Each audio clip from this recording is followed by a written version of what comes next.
अस्सलाम वालेकुम स्टूडेंट, मेरा नाम डॉक्टर अदील अहमद है। तो आज हम जो है बेटा प्री फर्स्ट ईयर की क्लास स्टार्ट करेंगे। फर्स्ट हमारा लेक्चर है chapter number 1 introduction to biology. तो आज हम थोड़ा सा इसके बारे में पढ़ेंगे, बेसिक क्या है बायोलॉजी, क्या है, कहाँ से आई है, कहाँ से ऑर्गेनाइज हुई है, थोड़ी सी इसकी ब्रांचेज डिस्कस करेंगे आज के जो हमारे ऑब्जेक्टिव हैं इस लेक्चर के अंदर। तो फर्स्ट ऑफ ऑल हम बायोलॉजी पढ़ते हैं कि बायोलॉजी होता क्या है बेटा, क्योंकि जब भी हम बायोलॉजी का वर्ड सुनते हैं तो एक ही माइंड में जो है ना वो बात आती है कि ये बहुत ही मुश्किल सब्जेक्ट है। तो बायोलॉजी को समझने के लिए हमें बहुत सारी ऐसी टर्म्स हैं, अगर हम इनका मतलब समझ लें बेटा तो हमें काफ़ी हद तक जो है ना वो बायो का सब्जेक्ट को सॉल्व करने में, याद करने में, समझने में आसानी होती है। तो फर्स्ट ऑफ ऑल आपको पता है कि ये एक ब्रांच है साइंस की, जिसमें हम क्या करते हैं कि जो नेचर के जितने भी बनाए हुए कवानीन हैं उनको जो है ना वो अंडरस्टैंड करते हैं, समझते हैं। अब समझते और अंडरस्टैंड किस तरह करते हैं? थ्रू ऑब्जर्वेशन, थ्रू एक्सपेरिमेंटेशन, ठीक है। और उसके बाद जो है ना वो हम आपको पता है कि थ्योरीज बनाते हैं और लॉज बनाते हैं। तो आज हम पढ़ेंगे कि ये एक बायोलॉजी क्या है, ब्रांच ऑफ साइंस है। तो बायोलॉजी का मतलब हम देखते हैं, बायो को दो वर्ड में जो है ना हमने डिवाइड किया, बायो एंड लॉजी। बायो का मतलब होता है लाइफ और लॉजी मीन होता है स्टडी। तो साइंटिफिक स्टडी ऑफ लाइफ को आप क्या नाम देते हैं? बायोलॉजी का नाम देते हैं बेटा। बायोलॉजी होता है साइंटिफिक स्टडी ऑफ लाइफ, यहाँ पे लिविंग ऑर्गेनिज्म को आप बायोलॉजी का नाम देते हैं। अब ये जो हमारे पास एक वर्ड है लाइफ, ये बहुत ज्यादा कॉम्प्लेक्स है। अब आप जिंदगी में किस तरह जो है ना वो लाइफ को और जो है समझे कि लिविंग लाइफ, लिविंग और नॉन लिविंग थिंग को किस तरह डिस्टिंग्विश कर सकते हैं। साइंटिस्ट ने बायोलॉजी को इंट्रोड्यूस करवाने के बाद सबसे पहला क्वेश्चन जो आया था बेटा वो यही आया था कि आप लिविंग और नॉन लिविंग ऑर्गेनिज्म के अंदर किस तरह डिफरेंशिएट कर सकते हैं। कुछ हमारे पास पैरामीटर होने चाहिए, कुछ कैरेक्टरिस्टिक होने चाहिए लाइफ के अंदर, जिससे हम नॉन लिविंग को उससे डिफरेंशिएट कर सकें। तो बेटा कैरेक्टरिस्टिक ऑफ लाइफ के अंदर, यानी कि ये वो कैरेक्टरिस्टिक हैं जो सिर्फ और सिर्फ लिविंग ऑर्गेनिज्म के अंदर मौजूद होती हैं। नंबर 1 पे आपको पता है कि लिविंग ऑर्गेनिज्म जो होते हैं वो हाईली ऑर्गेनाइज होते हैं, बहुत ज्यादा जो है ना वो हाईली ऑर्गेनाइज होते हैं। कॉम्प्लेक्स, जिसे आप पेचीदा कहते हैं कि इतनी जल्दी आप लिविंग ऑर्गेनिज्म को अंडरस्टैंड नहीं कर सकते। कॉम्प्लेक्स इसलिए भी कहते हैं उसके अंदर लॉट ऑफ फंक्शंस होते हैं, बहुत सारे ऐसे फंक्शन हैं जिन तक अभी तक साइंस भी जो है ना वो नहीं पहुंची। उसके बाद बेटा living organism can acquire and use energy. Can acquire and use energy का मतलब आप एनर्जी हासिल भी कर सकते हैं थ्रू फूड, यानी कि जो हम खुराक खाते हैं, उसके बाद हम उसको यूटिलाइज भी कर सकते हैं डिफरेंट एक्टिविटीज जब आप परफॉर्म करते हैं। फिर बेटा फिर सुन लें, living organism can acquire and use energy का मतलब है कि लिविंग ऑर्गेनिज्म अपनी जो फूड के लिए एनर्जी हासिल भी कर सकता है, और बेटा याद रखिएगा उस एनर्जी को डिफरेंट एक्टिविटीज, डिफरेंट वर्क करने के लिए बेटा उसको यूज भी कर सकता है। बेटा थर्ड है हमारे पास जो कैरेक्टरिस्टिक ऑफ लिविंग ऑर्गेनिज्म है, हैविंग जेनेटिक प्रोग्राम, कि उसके अंदर एक जेनेटिक मेकअप होता है। अब देखें किस तरह होता है सर, ये क्वेश्चन को पहला था कि सर किस तरह जो है ना वो लिविंग ऑर्गेनिज्म के अंदर पता चलेगा कि ये जेनेटिक प्रोग्राम है। अब बेटा देखेंगे जो आपके वालिदैन हैं, आप उनसे कुछ ना कुछ मिलते जुलते हैं, मुशाबहत रखते हैं। उसका मतलब है कि आपके सेल्स के अंदर, आपके जो है ना वो बॉडी के अंदर जो है ना कुछ जेनेटिक मटेरियल मौजूद है, जिसकी वजह से वो एक नस्ल से दूसरी नस्ल तक जो है ना वो ट्रांसफर होता है, जिसको आप बेटा क्या कहते थे? जेनेटिक्स का नाम देते थे, स्टडी ऑफ जीन्स, ठीक है बेटा। उसका इनहेरिटेंस के अंदर रोल होता है, विरासत के अंदर रोल होता है कि किस तरह जो वालिदैन से जो है ना वो जो ऑफस्प्रिंग है, जो बच्चे हैं वो मुशाबहत रखते हैं। इसका मतलब है कि लिविंग थिंग वही है जिसके अंदर जो है ना वो क्या जेनेटिक प्रोग्राम मौजूद होता है। अब बेटा हमारे पास जो फोर्थ पॉइंट है वो है केमिकल रिएक्शन। अब देखिए बॉडी, लिविंग बॉडी के अंदर बहुत सारे लॉट ऑफ केमिकल रिएक्शन होते हैं।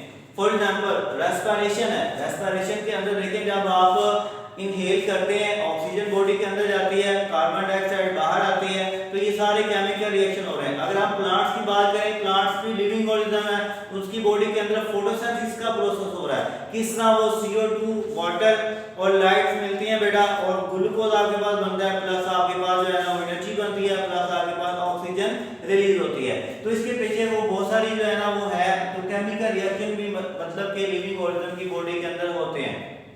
उसके बाद बेटा प्रोड्यूस ऑफस्प्रिंग, जो लिविंग ऑर्गेनिज्म है वो बच्चे भी जो है ना वो पैदा करते हैं, ठीक है, आगे उनकी जो है ना नस्ल, जिस तरह हम ह्यूमंस की बात करें, जिस तरह हम प्लांट्स की बात करें, जिस तरह हम एनिमल्स की बात करें, तो क्या करते हैं बेटा वो प्रोड्यूस करते हैं ऑफस्प्रिंग को, चाहे वो जो है ना वो मिलते जुलते हैं, एक दूसरे से मुशाबहत रखते हैं, चाहे वो जो है ना एक दूसरे से मिलते जुलते नहीं है। इसका मतलब ये है कि अगर तो वो मिलते जुलते हैं तो इडेंटिकल्स, ठीक है, अगर वो नहीं मिलते तो नॉन इडेंटिकल्स, ठीक है। उसके बाद हम बात करेंगे बेटा, ये था एक बायोलॉजी और लाइफ की कैरेक्टरिस्टिक थी। उसके बाद हम स्टूडेंट कुछ जो है ना वो ब्रांचेस डिस्कस करेंगे जो आपने पहले भी 9th क्लास में पढ़ ली है, अब दोबारा आपने फिर जो है ना वो पढ़नी है। तो नंबर 1 पे हमारे पास है इकोलॉजी। देखें, लॉजी का मतलब तो होता है स्टडी, इको निकला एनवायरनमेंट से, तो बेटा बायो की वो ब्रांच जिसमें हम क्या करते हैं, डील करते हैं विद इन्वायरमेंट, इन्वायरमेंटल जो स्टडी होती है आप उसको इकोलॉजी कहते हैं। इकोलॉजी का मतलब बेटा बायो की वो ब्रांच जो इन्वायरमेंट से जो है ना वो रिलेटेड है, इन्वायरमेंट को डील करती है, तो उसको आप इकोलॉजी कहते हैं। अब हमारे पास सेकंड जो है वो ब्रांच है एम्ब्रियोलॉजी। अब हमें पहले एम्ब्रियो का पता होना चाहिए, लॉजी मीन तो स्टडी है, एम्ब्रियो क्या होता है। अब देखिए, जिस तरह ह्यूमंस की अगर हम बात करें, ह्यूमंस के अंदर मेल भी हैं और फीमेल्स भी हैं। मेल की अगर बात करें तो मेल्स के अंदर जो बेटा याद रखिएगा जो सेक्स ऑर्गन है वो टेस्टिस होते हैं। मेल के अंदर जो सेक्स ऑर्गन है वो टेस्टिस हैं, वो क्या करते हैं ड्यूरिंग लाइफ स्पर्म प्रोड्यूस करते हैं प्यूबर्टी में, यंगेस्ट एज में आप कह सकते हैं। फीमेल्स की अगर हम बात करें, फीमेल्स की बॉडी के अंदर जो सेक्स ऑर्गन है वो ओवरी है, उसने क्या करना होता है बेटा एग प्रोड्यूस करना होता है आफ्टर प्यूबर्टी। प्यूबर्टी का लफ्ज का मतलब ये होता है कि बेटा जब यंगेस्ट आप एज में पहुंच जाते हैं। अब मेल में जो मेल के स्पर्म और फीमेल्स की बॉडी के एग्स जब आपस में मिलते हैं तो एक स्ट्रक्चर बनता है, 2 सेल स्ट्रक्चर बनता है जिसको आप एम्ब्रियो कहते हैं। फॉर एग्जांपल अगर यहाँ पे बात करें, ये एक जो है ना वो फीमेल की बॉडी का एग है, इसके अंदर ये न्यूक्लियस है। अगर ये मेल का जो है ना वो स्पर्म है, स्पर्म के अंदर जो है ना वो स्पर्म देखेंगे ये भी एक सेल है, तो हाफ सेल इधर से और हाफ इधर से जाएंगे तो एक 2 सेल जो है ना वो स्टेज बनेगी जिसको आप एम्ब्रियो कहते हैं। अब बेटा ये जो आपके पास एम्ब्रियो हो गया, एम्ब्रियोलॉजी क्या होगा, एम्ब्रियोलॉजी कहते हैं कि डेवलपमेंटल स्टडी ऑफ एम्ब्रियो को आप एम्ब्रियोलॉजी कहते हैं।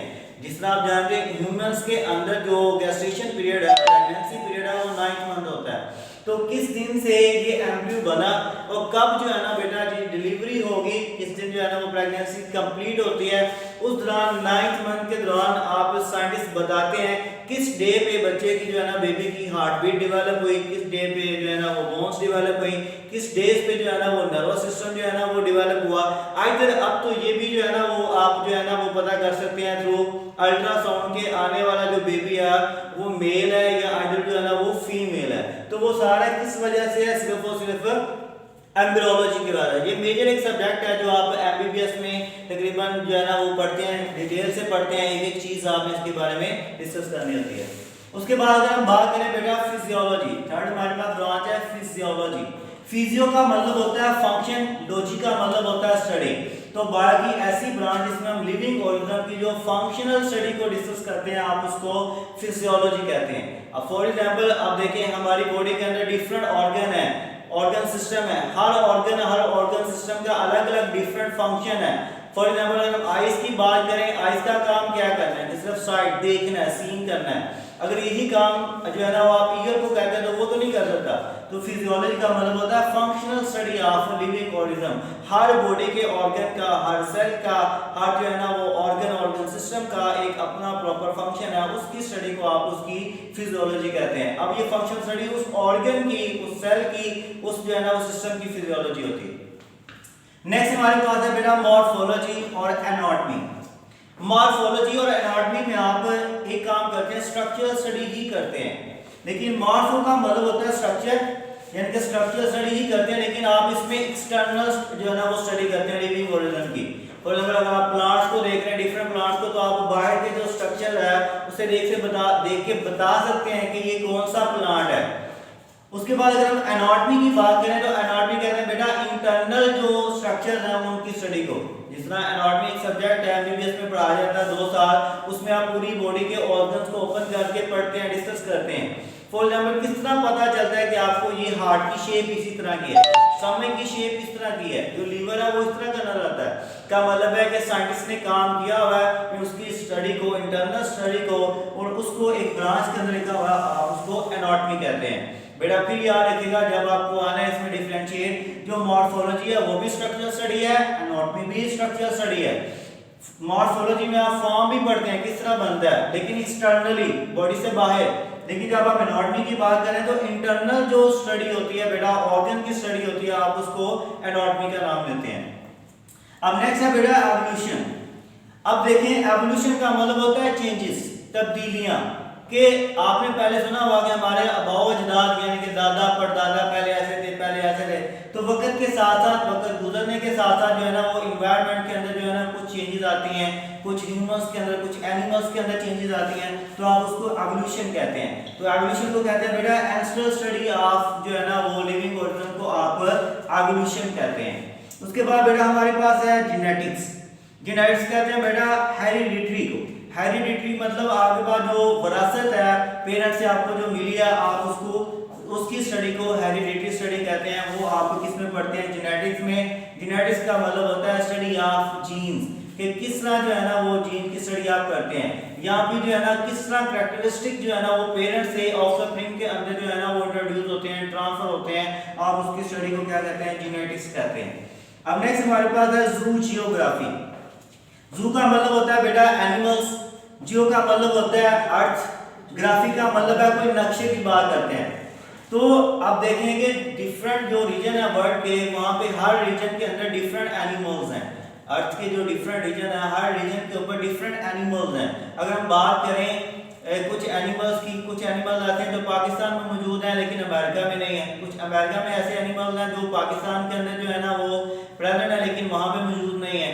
तो बेटा distribution of animals in different region of the world को आप जू जियोग्राफी कहते हैं। तो आज का हमारा ये जो है ना वो टॉपिक था।